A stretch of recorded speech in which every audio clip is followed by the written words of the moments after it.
പ്രത്യേകിച്ച് തെളിവുകളൊന്നും കയ്യിലില്ലാതെ പിണറായി വിജയൻ വന്നെ പീഡിപ്പിച്ചു എന്ന് പറഞ്ഞാലും അത് നാളെ ഇവിടെ ചർച്ചയാണ്. സാധാരണ ജനങ്ങളെ ബാധിക്കുന്ന ഒരുപാട് വിഷയങ്ങൾ ഇവിടെ നടക്കുമ്പോ ഈ ഒരു സീരിയൽ ഗർഭം ചർച്ച ചെയ്യാൻ ഉളുപ്പില്ലേ ചാനലുകാരെ നിങ്ങൾക്കൊക്കെ? അതൊന്നും എനിക്കറിയാൻ മേല.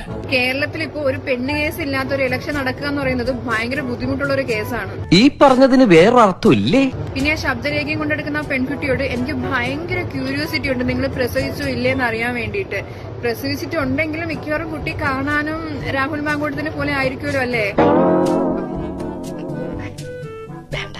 പിന്നെ എനിക്ക് മനസ്സിലാവാത്തൊരു കാര്യം, ഒരു പ്രശ്നം വരുമ്പോ എന്തുകൊണ്ടായിരിക്കും ഈ പുരുഷന്മാരുടെ മാത്രം അവരുടെ ഫോട്ടോയും അവരുടെ കുടുംബ ചരിത്രവും മാത്രം ഇങ്ങനെ കൊണ്ടിട്ട് അലക്കുന്നത്? ഇതെന്ത് ന്യായം, ഇതെന്ത് നീതി, ഇതെന്ത്?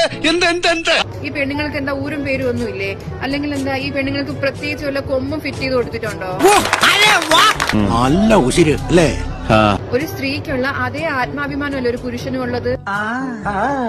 എന്റെ പൊന്ന സ്ത്രീ സുഹൃത്തുക്കളെ, നിങ്ങളൊക്കെ ഒന്ന് ചിന്തിച്ചു നോക്കണം. നിങ്ങളെയൊക്കെ വീട്ടിൽ നിങ്ങൾക്ക് ആൺമക്കളുണ്ടെങ്കിൽ അവരുടെയൊക്കെ നാളത്തെ അവസ്ഥ എന്തായിരിക്കുമെന്ന്. പ്രതിഭയാണ്, പ്രതിഭാസമാണ്.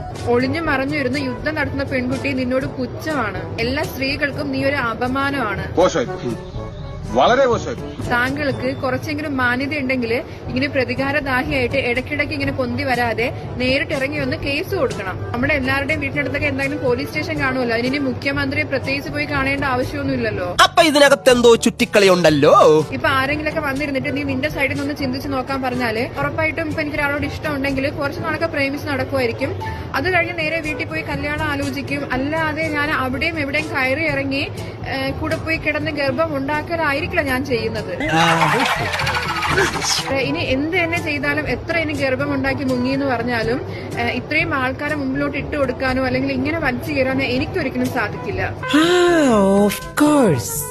ഞാൻ മുമ്പിൽ നിന്ന് ചിരിച്ചു കൊടുത്താലോ അല്ലെങ്കിൽ കുറച്ച് സ്നേഹം ഇങ്ങനെ വിതറിയാലോ മാത്രം ഉണ്ടാകുന്നതല്ലല്ലോ ഈ ഗർഭമൊന്നും. അത് കറക്റ്റാണ്.